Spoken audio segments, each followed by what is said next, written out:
Vertical excavation. Again, most archaeological sites include more than a single period of occupation. Many archaeologists are drawn to sites with a lengthy history of occupation because their interest is in long term processes of cultural change. Several archaeologists have emphasized that sites such as Pensavant and Amarna are in fact quite rare and also more complex than they at first seem. Thus, for all archaeologists, an understanding of how sites develop over time is extremely critical. Vertical excavations focused on exposing the record of a sequence of occupation. And then you'll have different tells where civilization exists, one rises and falls and is buried upon by another civilization, which rises and falls and is buried upon by another civilization. And if you look at different strata as you do in geological structures, you do begin to see in archaeology a civilization on top of civilization on top of civilization on top of a civilization. So, in vertical excavation, archaeologists analyze the sequence of deposits or stratigraphy on the site. The basic concepts of stratigraphy are drawn from geology. Applied to archaeology, they have led to the development of methods of archaeological stratigraphy that take into account the particular characteristics of archaeological sites. We have geological stratigraphy. When sediments are deposited in an undisturbed environment, a stratigraphic sequence will develop over time. The buildup of sediments is said to be stratigraphic in that it follows the law of superposition, which states that in any undisturbed depositional sequence, each layer is younger than the layer beneath it. And if you look at the geological time scale, you see from all the way from the Precambrian all the way to the you see that from the Precambrian to the Cenozoic, we have the Mesozoic in the middle. And of course, within all those different time periods, we have smaller time periods. And then within those time periods, we have even smaller time periods. When dealing with humans, though, we deal with the archaeological record as well as the historical record. And so a stratigraphic sequence can be either continuous or discontinuous. In a continuous sequence, the sediments or rocks are uniform throughout with no clear breaks. In a discontinuous sequence, of course, there are clear breaks in either the types of rocks or the types of sediments. In a discontinuous sequence, it is possible to identify discrete layers, or, as they are often called in archaeology and geology, strata. Geological strata can be characterized either by the type of rock or sediment they consist, or by the fossils they contain. Again, the law of superposition is any undisturbed depositional sequence. Each layer of sediments is younger than the layer beneath it. And then strata is discrete layers in a stratigraphic sequence. The surface of the Earth is not an undisturbed depositional environment. The movements of the plates of the Earth, also known as tectonic plates, which are changes and shifts within the Earth's crust, cause mountain chains and rift valleys to form. Volcanic activity brings igneous rock from the Earth's mantle to the surface. Erosion by wind, water, and glaciers break down and transport rock and sediments. And as a result of all this activity going on, the law of superposition applies only in localized contexts where deposition has taken place. The geological science of stratigraphy has its goal the correlation of strata across wide areas. And in many cases, geologists drill deep into the earth in order to gather samples for stratigraphic analysis. Such exploration work is essential in prospecting for minerals and oil. In other cases, such as road cuts that slice through part of a hill, it is possible to see stratigraphy directly. The exposure left by a road cut or by natural erosion, as shown, for example, in a riverbed in New York, upstate New York, can expose a strata of sedimentary rock. And it is called a stratigraphic section or profile. If the rocks in the profile are sedimentary rocks that have formed, for example, from sediments in a depositional environment, we can apply the law of superposition to deduce that the rocks that are lower down in the sequence are, in fact, older than those higher up. Often in road cuts, for example, the folding of the rocks from the processes associated with mountain building is apparent, and then we can follow strata along their folds. Of course, one does not need to make sure that what one is looking at is actually sedimentary rock. In many cases, What one sees in a road cut consists of either metamorphic rocks, which have formed deep in the Earth's crust at extremely high temperature and pressure, only to be thrust out onto the surface as the result of uplift, or igneous rocks, which have squeezed through the crust from the Earth's mantle. The law of superposition does not necessarily apply to these kinds of rocks.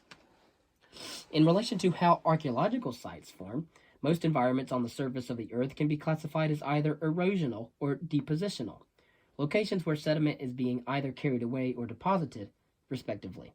Buried archaeological sites form in depositional environments. In some cases, artifacts are deposited on the surface and then, over time, become incorporated into the geological strata. Most early prehistoric sites, for example, were formed in this way. In discussing the stratigraphy of such sites, one is usually referring to the position of the archaeological deposits in a geological strata. On most archaeological sites, stratigraphy refers to the accumulation of strata that result from a combination of geological and anthropogenic deposits. Again, anthropogenic deposits are produced by human activities ranging from building fires on ephemeral hunter-gatherer camp sites to erecting the palaces and fortifications of great cities. For village and city sites, it is necessary to understand the methods and materials used in their construction, and it is also important to understand how structures decay and how they collapse. In many areas, the main construction material that was used until recently has been unbaked mud brick. As mud brick structures fall out of use, they are eventually usually eroded along the base, which causes them to collapse. The resulting collapsed house forms a mound of earth that was simply leveled out before new structures were built on top of it. As layers of collapsed mud brick houses accumulate, large artificial mounds, known in the Middle East at least, are called tells, often develop. In these areas where wood or stone was the main building material, such mounds will not form because wood decay and stones are liable to be reused. And so at the site of Hamath Tiberias in northern Israel, a crude stone wall and pillars are cut into an earlier mosaic floor. In most archaeological contexts, it is more difficult to identify construction phases. In archaeological stratigraphy, archaeological sites are rarely, if ever, a simple layer cake of strata. As you see a cake, you see a layer of cake and then icing, a layer cake and then icing, a layer cake and then icing. In archaeology, it's not that simple as it is sometimes in geology. While geology, you may have billions and hundreds of millions of years. In archaeology, time is much more compressed. The basic units of archaeological sites are depositional units, material that was, in fact, deposited at a particular point in time. In practice, depositional units go by many names, including locus and stratigraphic feature. Any process, however, that has led to the accumulation of material on archaeological site is considered to be a depositional event because deposition is not continuous on archaeological sites. Archaeologists are able to therefore define depositional units. What makes the concept of depositional units confusing is that they can be of many types, including walls, floors, and the infill of pits. In practice, however, interpreting an archaeological sequence often hinges on paying extreme attention to the relationships among depositional units. One example of the types of problems faced in the field of archaeology is determining the date of a burial pit. The burial is not part of the depositional unit it cuts into. Rather, it is in superposition to the depositional unit, even though they are exactly the same height. It is critical, however, to find the surface of origin of the pit, the surface from which the pit was excavated. And so, archaeologists use a range of methods in order to assist in a stratigraphic analysis. Soil micromorphology is used to characterize the accumulation of sediments at a microscopic scale. See also geoarchaeology and micromorphology. The Harris matrix is also a method for placing depositional units in stratigraphic order. See the Harris matrix. And then there is taphonomic analysis, which examines the natural and cultural processes that have affected the formation of archaeological sites. You might want to see faunal analysis and taphonomy. Controlling horizontal and vertical space. The critical task for archaeologists is to record the precise context or provenience of objects recorded during excavation. Again, Provenience is the precise context in which an object is recovered in an excavation. Control of horizontal and vertical space is essential to modern archaeological excavation. The first job on an archaeological site is to create a grid that covers the intended excavation area. The size of the squares forming the grid varies from 1 square meter on early prehistoric sites to 25 square meters. For example, 5 meters by 5 meters on large-scale excavations. In some contexts, linear trenches are used rather than squares. The size of the squares and their spacing will depend on the goals of the excavation. If the goal is to get a sample representing an entire settlement, small squares might be distributed randomly across the site. If the goal is to get a broad exposure, excavation squares will cover a single continuous area. The grid is usually laid out with pegs and strings. However, in cave sites, the grid can be suspended from high-tension wires anchored into the walls of the cave. Control of vertical space requires the establishment of a fixed datum point, or simply datum, that serves as a reference for all depth measurements on the site. Again, a datum point provides a point of reference for measuring depth, while a grid provides a means of controlling horizontal space. And so ideally this datum, or datum point,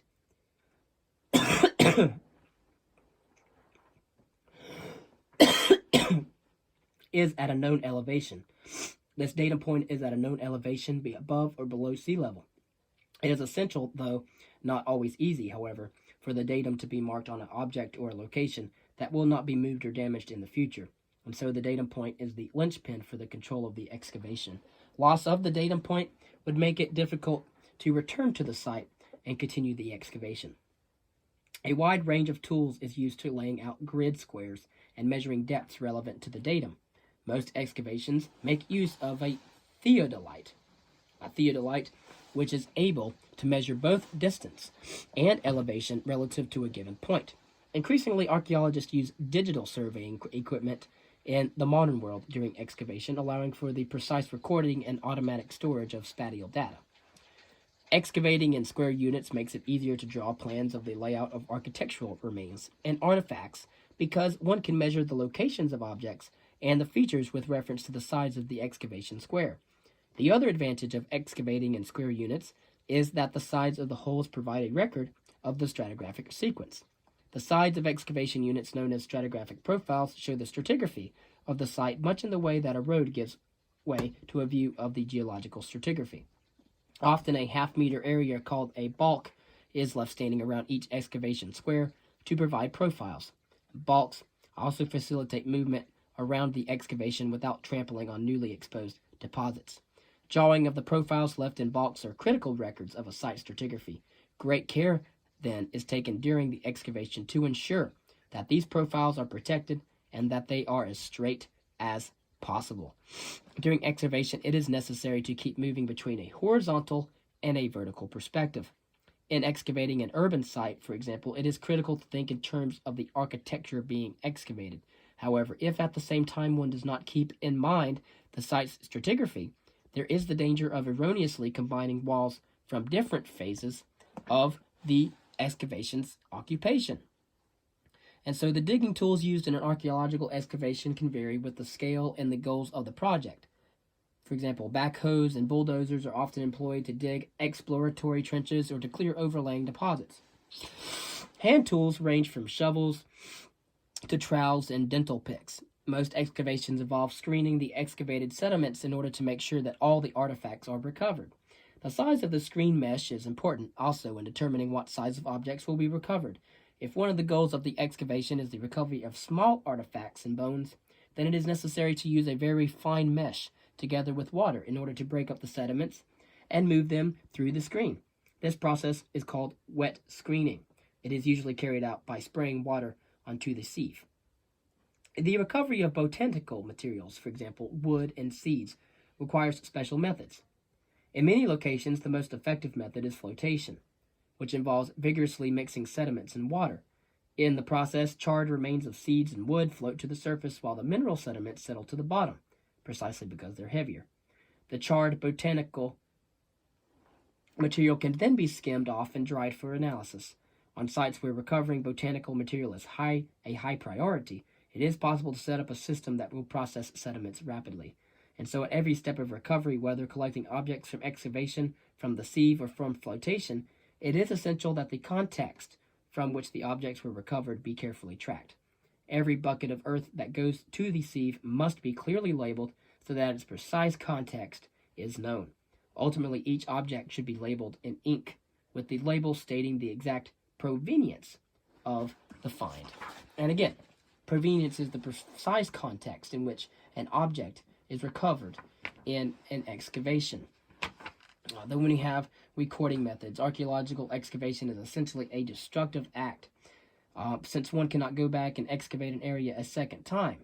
What is destroyed in excavation is not, one hopes, archaeological objects, but rather it is the context within which these objects are found, the matrix of depositional units that is destroyed.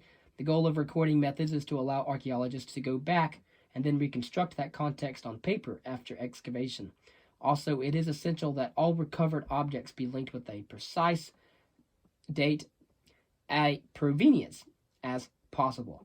There are almost as many recording systems as there are archaeologists. The basic unit is usually the depositional unit, also called a locus or stratigraphic feature. Each depositional unit has its own recording sheet, which includes plan maps at various stages of excavation, stratigraphic sections showing the relation among different depositional units, and a description of the contents of the depositional unit. A careful description of soil color and texture is often also included.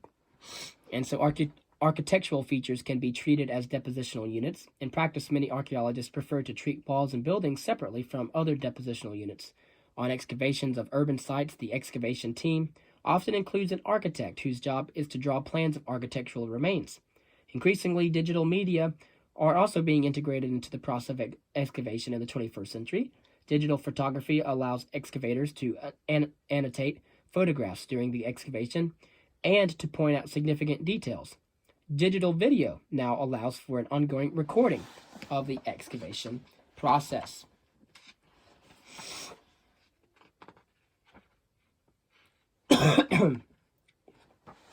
And then we have microarchaeology. Before getting to microarchaeology, we'll hit over biases and preservation. Before that, we're going to go over cultural resource management before moving to artifacts and ecofacts. Most archaeological research in the United States takes place in the framework of cultural resource management, or CRM. Archaeology carried out in the aim of mitigating the effects of development. For example, archaeologists working in CRM must comply with legislation that is often complex and must also operate within a business environment. Negotiation with various stakeholders, including local communities, is increasingly an essential aspect of the work of a cultural resource management archaeologist. The legislation guiding cultural resource management archaeology puts a heavy emphasis on the process to be followed in carrying out a project. There are 3 phases in the CRM process: identification, evaluation, and treatment. In phase 1 of identification, the identification stage, archaeologists combine survey with archival research to locate archaeological sites in the path of development. The scope of the phase 1 research can be quite massive, as is the case, for example, for surveys in advance of pipeline construction. In phase 2, the evaluation stage, the significance of sites is determined. Because not listing a site as significant often leads to the site being destroyed without documentation, archaeologists tend to err on the side of caution in identifying sites as significant. Phase 2 often involves excavation of test pits across sites identified in phase 1. Once a site has been evaluated as significant, it is necessary to determine a course of treatment. Often it is possible to protect a site simply by altering the design of a project, for example, changing the course of a pipeline or highway in order to avoid an archaeological site. In other cases, an ephemeral site such as a surface scatter of artifacts can be collected as part of phase 2 research. Phase 3, the mitigation stage, takes place when the site evaluated as significant will be damaged or destroyed. Mitigation involves intensive data recovery, usually by excavation, and once a CRM project is completed, a report must be compiled in compliance with legislation. The clients for a cultural resource management research may be government agencies or private contractors. But the scale of CRM is increasing to include mega projects, such as the massive excavations in advance of construction of the new terminal at London Heathrow Airport. The Heathrow excavation employed 80 archaeologists over a period of 15 months. This scale of operation opens new opportunities to look at human activity across a landscape, but it also raises new challenges for archaeological methods of data recovery and management. Artifacts and ecofacts. The objects recovered in excavations can be divided into artifacts and ecofacts. Artifacts are objects that show traces of human manufacture. Artifacts include tools and vessels, as well as waste resulting from a manufacturing process. An example of a waste artifact is slag, a byproduct of smelting ores. There are some of the major areas of archaeological artifact analysis. Lithic analysis is the study of stone tools. Ceramic analysis is the study of pottery and other objects made of fired clay. Metallurgy is the study of metal artifacts and the byproducts of smelting. And ecofacts. Ecofacts are objects recovered from an archaeological context that are either the remains of biological organisms or the results of geological processes. The major areas of biological analysis include the following. Faunal analysis is the study of animal bones recovered on archaeological sites. Paleoethnobotany is the study of archaeological plant remains such as charred seeds and pollen. And then human osteoarchaeology is the study of the biological characteristics of human skeletal material or remains recovered on archaeological excavations. Ecofacts are studied with an eye toward reconstructing the ecological setting of the site or looking for evidence of human activity on the site. Often these two goals are closely linked together. For example, in studying the animal bones from a hunter-gatherer site, one needs to reconstruct the ecological setting in order to understand the occupants' hunting strategies. Archaeologists have developed conventions for representing objects in drawings. One example is the illustration of ceramic vessels. The convention is to show a view of the outside of the vessel, including any surface treatment and decoration, on the one side of the drawing, and then the other side of the drawing reveals a section through the vessel wall, which gives a sense of the thickness of the vessel and the shape of the rim and the base. The convention can be used both with complete vessels and with fragments from the rim of the vessel, what archaeologists refer to as rim sherds. But in drawing a rim sherd, the original diameter of the vessel is calculated on the basis of the arc of the fragment of the rim. Digital imaging is now providing new ways for archaeologists to approach documentation and analysis. For example, laser scanning and photogrammetry are both methods that create a digital three-dimensional model of an object. A laser scanner uses laser beams in order to create a matrix of points that correspond to the outer surface of an object. This three-dimensional array of points can then be converted into a polygon mesh and then overlain with an image of the object in order to create a model that is easily manipulated and can be printed out with a three-dimensional printer. Photogrammetry is software that creates a similar three-dimensional model using images taken with a digital camera. To create a three-dimensional model using photogrammetry, it is critical to have multiple overlapping images taken from different angles, while the camera's focal length remains constant. Digital three-dimensional models are now used routinely in artifact illustration and analysis. The great potential of three-dimensional imagery is that it allows archaeologists to think about artifacts in new ways. As shown, archaeologists working at the British Museum have used photogrammetry to create a three-dimensional model of one of the statues from Easter Island. This model makes it possible to explore in detail how the ancient sculptors created this monumental figure. Advanced methods of radiography, such as CT scans and tomography, are also beginning to show promise for archaeological analysis. These methods produce a three-dimensional model not only of the surface of an object, but also of the interior structure. At the Roman site of Herculaneum, a burnt library was uncovered, but any attempt to manipulate this trove of scrolls reduces the object to dust. The initial studies have shown that the distinctive chemical properties of the ink, in comparison to the background papyri, makes it possible to detect letters while the document is still rolled up. And so the tantalizing possibility now exists that three-dimensional technology will make it possible to read an entire new library of classical literature that hitherto could not be, because in order to examine the actual material remains would have damaged and destroyed the actual materials, culture.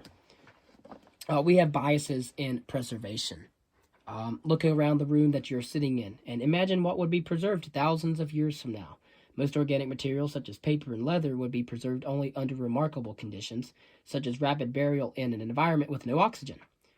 Valuable metals are likely to have been reused unless they are left behind when a site is abruptly abandoned, or they are placed in a ritual context, such as in a tomb. Differences in preservation create a bias in what is found on archaeological sites. Archaeologists must take into careful consideration post-depositional processes, which are those events that take place after the site was originally occupied. Post-depositional processes can be caused by climate and biological agents. And think about termites, earthworms, and rodents, both of which can move material around the site and distort its stratigraphy. A number of archaeologists have pointed out that cultural practices such as where garbage is disposed of will also shape the archaeological record. Taphonomy is the study of the processes that affect organic remains after death. An important line of evidence for all taphonic studies is traces found on the surface of bones recovered on archaeological sites.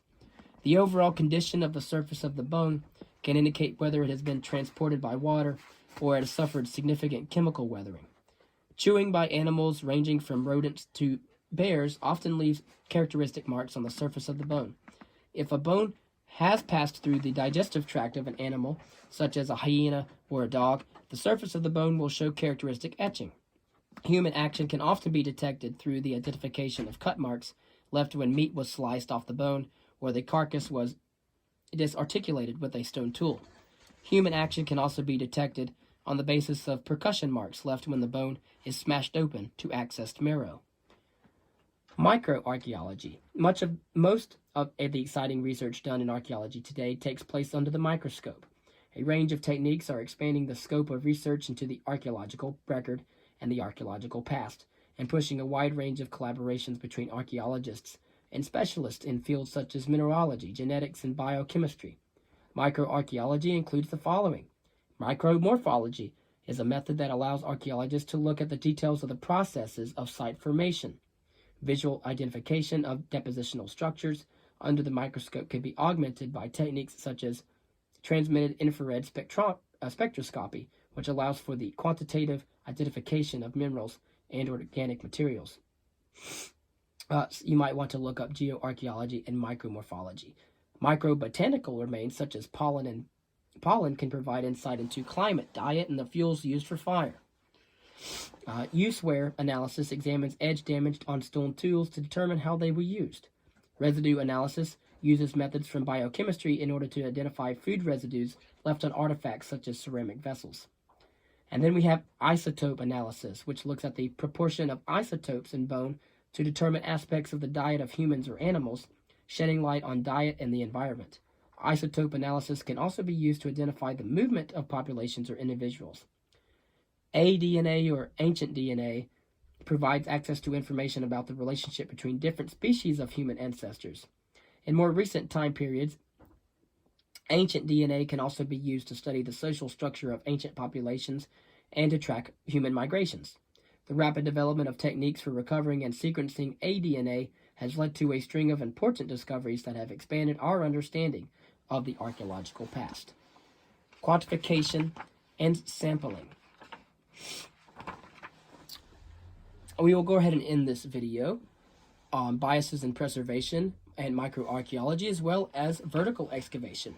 In the next video, we will cover quantification and sampling in archaeology, such as counting bones, counting artifacts. We'll go over such terms as typology, and then how archaeologists create a chronology. We'll talk about absolute chronology, relative chronologies, seriation, and then we'll go over a comparison. We'll talk about intrasite and intersite, conservation, display, and publication.